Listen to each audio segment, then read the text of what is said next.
오늘은 기쁨이 충만한 삶을 살려면 우리가 어떻게 살아야 할지 말씀을 함께 나눔을 통해서 은혜를 나누기를 원합니다.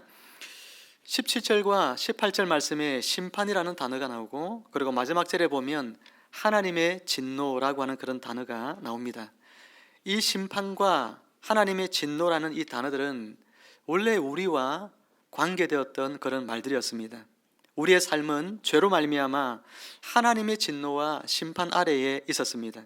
하지만 이 땅에 오셔서 십자가에서 나를 대신하여 죽으신 그 예수님으로 말미암아 우리는 더 이상 하나님의 진노 아래에서 심판받을 필요가 없게 되었습니다.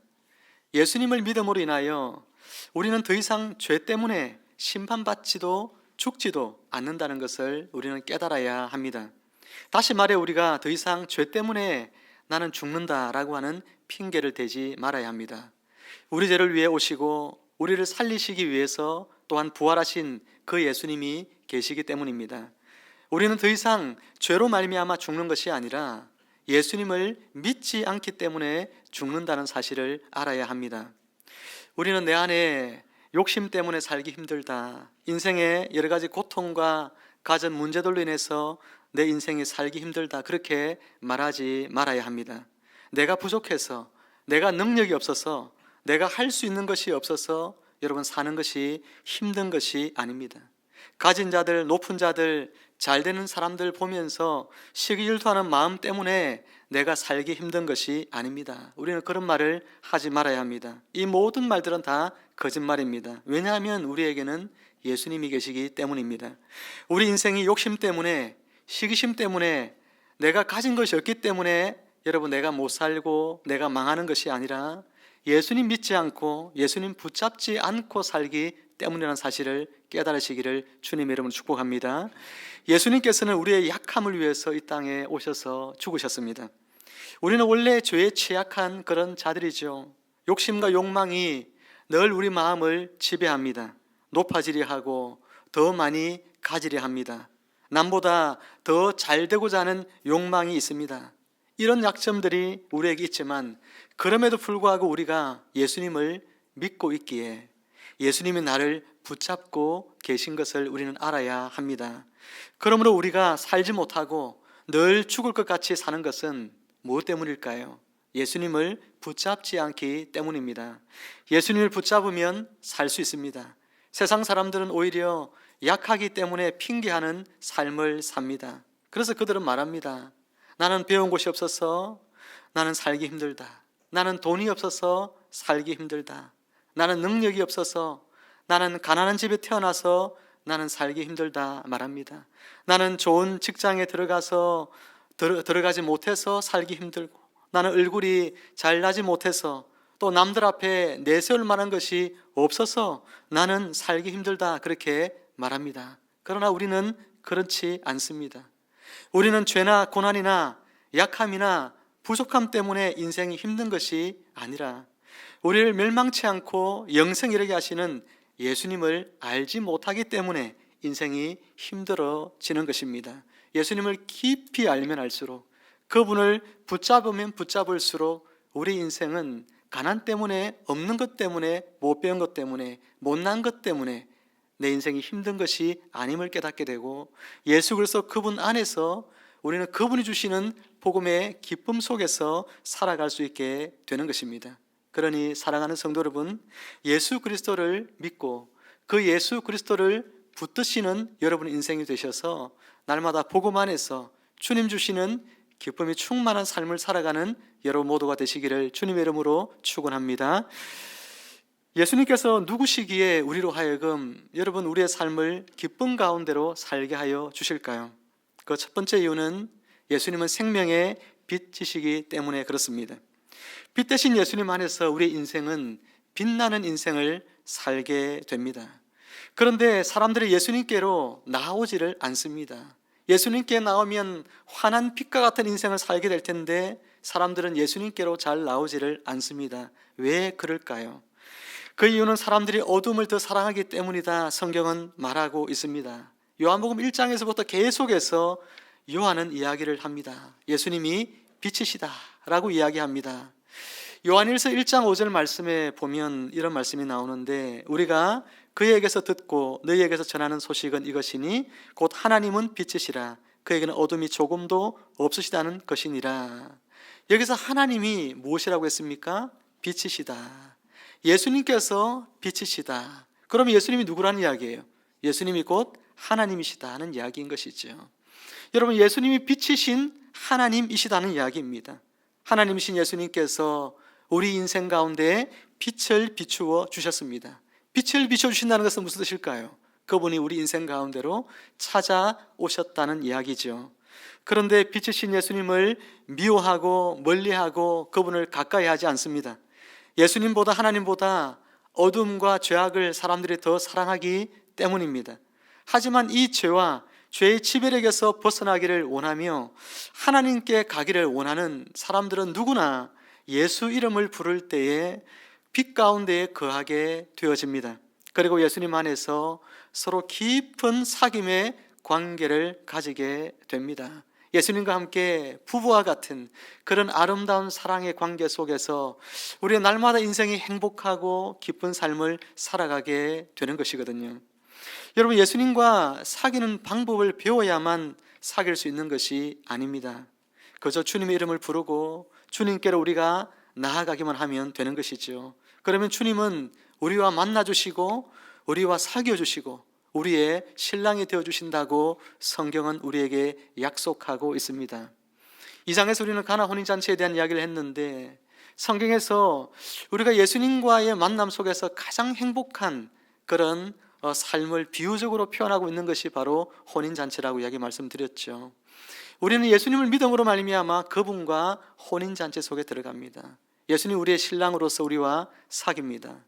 유대인들에게 있어서 결혼잔치만큼 가장 행복한 잔치가 없고 결혼만큼 가장 행복한 인생으로 들어가는 길이 없는 것입니다. 예수님과의 아름다운 사귐, 그분과의 동행, 그리고 우리 삶에 주어지는 풍성한 행복과 기쁨은 다름 아니라 바로 예수 그리스도 빛 대신 그분을 내 안으로 모셔들여서 그분과 깊은 사귐의 자리로 나아가면 되는 것입니다. 누가복음 15장에 보면 탕자의 비유가 나오죠. 탕자는 아버지에게 큰 유산을 물려받습니다. 그는 그 돈을 가지고 타지로 나가서 자유로운 인생을 삽니다. 자기 하고 싶은 대로 다 하고 자기 먹고 싶은 것, 자기 가고 싶은 곳, 그리고 다 다니면서 살아갑니다. 여러분, 우리 인생이 그렇지 않습니까? 하나님 모를 때 우리 인생은 그렇게 살아갑니다. 그런데 그의 인생이 결국 어떻게 되었습니까? 돼지 우리를 청소하는 그런 자리까지 그 인생이 떨어집니다. 그리고 돼지 밥도 얻어먹지 못할 초라한 지경에 여러분 처하게 되어집니다. 여러분, 유대인들에게 있어서 돼지는 아주 부정한 그런 동물입니다. 그런데 그런 부정한 동물을 치면서 그 우리를 청소하면서 먹고 사는 비참한 인생이 되었음을 우리에게 비유적으로 말해주고 있는 것이죠.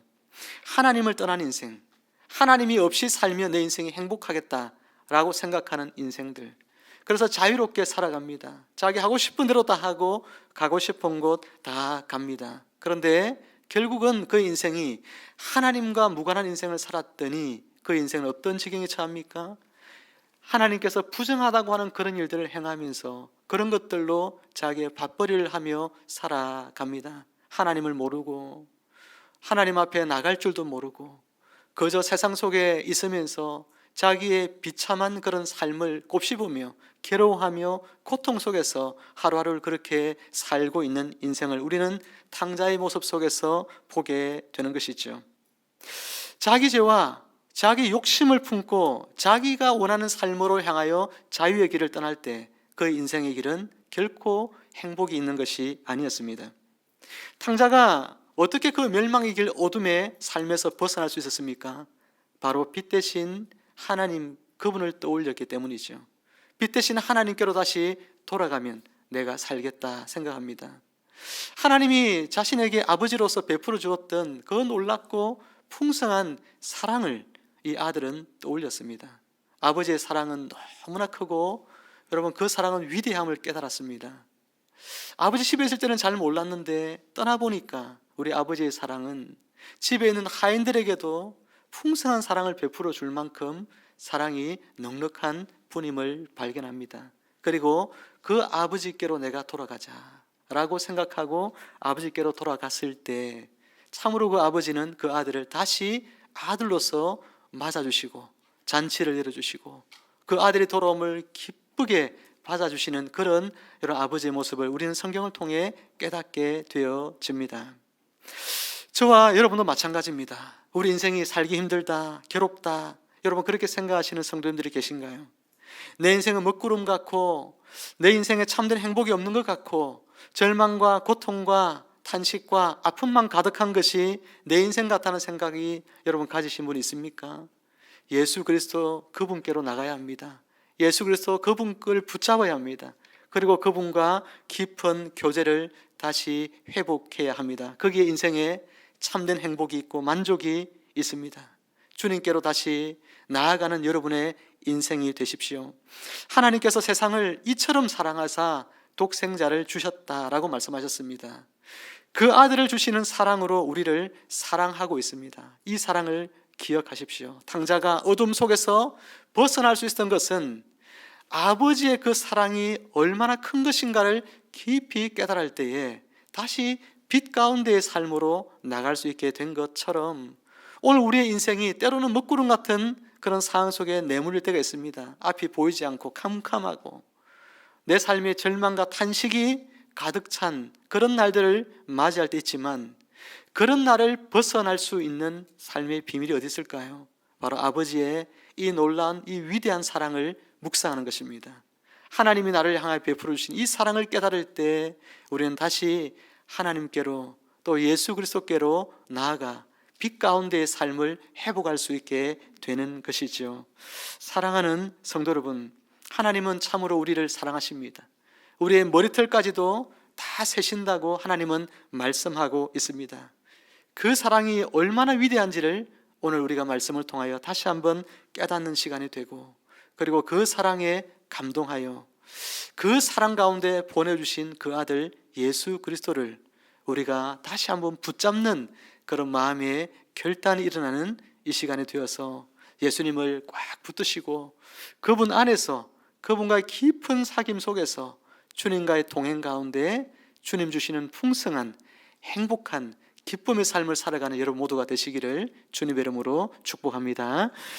여러분, 예수님께서 또한 누구시기에 우리에게 기쁨 가운데 살게 하여 주실까요? 그 두 번째 이유는 예수님은 성령으로 세례를 베풀어 주시는 분이기 때문에 우리는 기쁨 가운데 새로운 삶을 살아갈 수가 있습니다. 여러분, 22절 말씀을 같이 한번 읽어볼까요? 22절입니다. 시작. 그 후에 예수께서 제자들과 유대 땅으로 가서 거기 함께 유하시며 세례를 베푸시더라. 아멘. 여러분, 22절에서 이렇게 예수께서 제자들과 함께 유하시며 세례를 베푸시더라 라고 했고 23절에 보면 세례 요한도 살렘 가까운 에논에서 세례를 베푸니 거기 물이 많음이라 이런 이야기를 하고 있습니다. 여러분, 세례 요한이 세례를 베푸는 장면과 예수님께서 또 그의 제자들이 세례를 베푸는 장면이 여기에 동시에 나오고 있는 것은 이 성경 본문이 유일합니다. 여러분, 요한은 무슨 세례를 베풀었다 그랬죠? 요한은 물 세례를 베풀고 예수님은 어떤 세례를 베푸신다고 했습니까? 성령으로 세례를 베푸신다 그렇게 말씀하셨습니다. 24절 이하에서 이제 보면 요한은 아직 옥에 갇히지 아니했다 그랬죠. 그리고 그의 삶은 자유로웠습니다. 그런 상황 가운데 있을 때 세례 요한에게 왔던 많은 사람들이 지금 누구에게로 가고 있냐면 예수님에게로 지금 가고 있습니다. 세례 요한의 제자들이 그런 이야기를 합니다. 선생님이 지지해 줬고 선생님께서 높여줬던 그 예수란 자에게로 사람들이 전부 다 떠나고 있습니다 라고 이야기를 합니다. 그럴 때 요한은 이 이야기를 듣고 27절, 28절의 말씀을 하고 있죠. 27절, 28절. 요한이 대답하여 이르되 만일 하늘에서 주신 바 아니면 사람이 아무것도 받을 수 없느니라. 내가 말한 바 나는 그리스도가 아니요 그의 앞에 보내심을 받은 자라고 한 것을 증언할 자는 너희니라. 요한이 뭐라고 하냐면 나는 누가 아니다? 그리스도가 아니다 라고 이야기합니다. 나는 저 사람들의 주인이 아니다는 이야기예요. 저 사람들이 지금 누구에게로 가고 있느냐 하면 주인에게로, 그리스도에게로 가고 있다라고 하는 것입니다. 우리는 마치 사람들이 내 사람이 되어야 한다 그렇게 생각을 합니다. 내게 은혜를 사람들이 보답해야 한다 그렇게 생각할 때가 많습니다. 내가 저 사람한테 어떻게 해줬는데, 내가 저 사람한테 얼마나 사랑을 베풀어 줬는데, 근데 저 사람이 나한테 이럴 수가 있어. 여러분, 그런 생각이 들 때가 참 많이 있지 않습니까? 그럴 때에 내가 저 사람한테 내가 베풀어 준 사랑에 대하여, 호의에 대하여 내가 보답을 받을 만한 그런 당연한 자리에 있는 사람인가, 여러분 생각해 보아야 하는 것입니다. 여러분, 사람들이 지금 요한에게서부터 예수님에게로 다 가고 있습니다. 요한 입장에서는 굉장히 마음 상할 수 있는 그런 일들이지만, 그러나 세례 요한은 그것에 대해 전혀 화내지 않고 열받지 않고, 또 내가 지금까지 참 쓸데없는 일을 했다 그렇게 요한은 생각하지 않고 있습니다. 요한복음 1장에서도 세례 요한은 말하기를 나는 빛이 아니다 그렇게 말합니다. 나는, 나의 삶은 빛 대신 그분께로 사람들을 인도하는 것, 그것이 나의 삶이다 라고 세례 요한은 생각을 했습니다. 자기를 철저하게 부인했던 삶을 살았던 인물이었습니다. 그러면서 세례 요한은 제자들에게 28절에서 이렇게 말을 하고 있죠. 28절 말씀 다시 한번 읽어봅니다. 같이 시작. 내가 말한 바 나는 그리스도가 아니요 그의 앞에 보내심을 받은 자라고 한 것을 증언할 자는 너희니라. 너희가 왜 그렇게 지금 열받느냐라고 말하는 거죠. 내가 지금 말하고 있지 않느냐, 내가 뭐라고 했느냐, 나는 그리스도가 아니고 그의 앞에, 그리스도 앞에 보내심을 받은 자다 라고 하는 것을 내가 증언했는데, 이것을 증언할 사람들은 바로 너희다는 겁니다. 너희가 지금 그걸 증언해야지 왜 이 사람들이 예수님에게로 간다고 해서 너희가 지금 열받아서 나에게 그런 이야기를 하느냐라고 하는 것이죠. 요한복음 1장에서도 예수님은, 세례 요한은 예수님에 대해서 하나님께서 보내신 어린 양이다 그렇게 이야기하면서 자신의 사랑하는 두 제자를 예수님에게로 보내었습니다. 요한은 이처럼 자기는 아무것도 아니라고 말하면서 계속해서 예수님을 증언하고 사람들을 예수님께로 보내는 일을 하고 있습니다. 요한의 물세례는 여러분 무엇일까요? 어떤 의미를 우리에게 가지고 있을까요?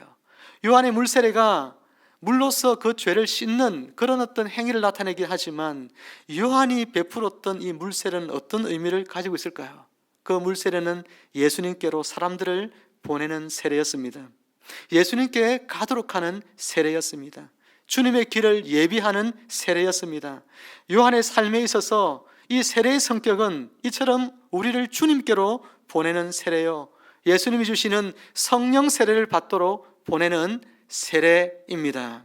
요한의 삶이 이처럼 사람들을 예수님께 보내고 성령 세례를 받도록 보내는 세례, 그것이 바로 요한의 세례였습니다. 자신을 떠나서 예수님을 만나도록 하는 세례가 이처럼 요한의 물세례가 갖는 의미였습니다. 그러면서 29절에서 이렇게 말합니다. 29절 말씀 제가 읽어드립니다. 신부를 취하는 자는 신랑이나 서서 신랑의 음성을 듣는 친구가 크게 기뻐하니 나는 이러한 기쁨으로 충만하였노라. 여러분, 요한은 철저하게 어떤 상황에서도 자신은 신랑이 아니다 라고 하는 생각을 갖고 있었습니다. 나는 신랑의 들러리, 신랑의 친구일 뿐이지 나는 내가 신랑이 아니다는 것입니다. 결혼식 날 가장 빛나야 될 사람은 누구죠? 신랑입니다. 그런데 가끔 민폐 하객들이 있잖아요, 그죠? 결혼식장에 신랑보다 더 멋지게 차려입고 오는 사람들, 신부보다도 더 아름답게 꾸미고 오는 그런 사람들이 있습니다. 그런 사람들 민폐 하객이라 그러지 않습니까? 그런 친구들을 멀리해야 될 필요가 있어요. 어쨌든 세례 요한은 예수님이 더 빛나기를 원했던 그런 삶을 살았습니다. 자기에게 나오는 사람들이 자기를 보고 신랑이구나 이렇게 생각하지 않도록 세례 요한은 예수님께로 더 나아가도록, 예수님이 빛나는 분이 되도록 항상 예수님을 높이는 그런 삶을 살았던 사람이고, 자신은 그 신랑의 친구라는 것만 해도 만족하고 그것을 기쁘게 여기며 살았던 사람이 바로 세례 요한의 삶입니다. 그는 30절에서 말합니다. 그는 흥하여야 하겠고 나는 쇠하여야 하리라 라고 고백하죠. 그는 철저히 자신은 없어지고 예수님만 나타나고 높아져야 한다라고 말합니다. 그러므로 그의 세례는 철저히 자신은 쇠하여지고 예수님이 높아지는 세례인 것이죠. 사랑하는 성도 여러분, 우리 교회에서 물세례를 베풉니다. 교회에서 베푸는 물세례는 어떤 의미를 가져야 할까요? 이 물세례를 통하여 세례받는 자들의 삶이 예수 그리스도 우리의 주님께로 향하도록 이끄는 그런 세례여야 하는 것이죠. 그래서 예수님과 연합하고 예수님과 교제하고 예수님을 주로 섬기며 그 안에서 즐거워하고 기뻐하는 삶을 살도록 하는 일에 우리의 베푸는 세례가 쓰임을 받아야 하는 것입니다. 31절부터 이제 34절까지의 말씀을 제가 읽어드리겠습니다. 위로부터 오시는 이는 만물 위에 계시고 땅에서 난 이는 땅에 속하여 땅에 속한 것을 말하느니라. 하늘로부터 오시는 이는 만물 위에 계시나니 그가 친히 보고 들은 것을 증언하되 그의 증언을 받는 자가 없도다. 그의 증언을 받는 자는 하나님이 참되시다는 것을 인쳤느니라. 하나님이 보내신 이는 하나님의 말씀을 하나니 이는 하나님이 성령을 한량없이 주심이니라. 아멘. 34절에서 예수님에게 뭐라고 이야기하지요? 성령을 한량없이 주심이니라. 예수님께서 성령 세례 베푸시는 분이라 하는 것을 말씀하고 계시죠. 예수님은 위로부터 오셨고 만물 위에 계시고 모든 것이 예수님께 속하였습니다. 35절에서 만물을 다 그의 손에 주셨다라고 했습니다. 이처럼 온 우주의 왕이시고 창조주이신 바로 그 예수 그리스도 그분께 하나님께서는 성령을 한없이 부어주심을 통하여 그분을 통하여 우리가 성령 세례를 받아 다시 말하면 위로부터 다시 태어나는 놀라운 은혜를 입게 하여 주셨다는 것입니다. 그래서 이 하나님의 손에 붙들리는 인생이 되고 하나님의 사랑에 매여서 살아가는 인생이 되도록 하나님 우리를 축복해 주셨다라고 하는 것이죠.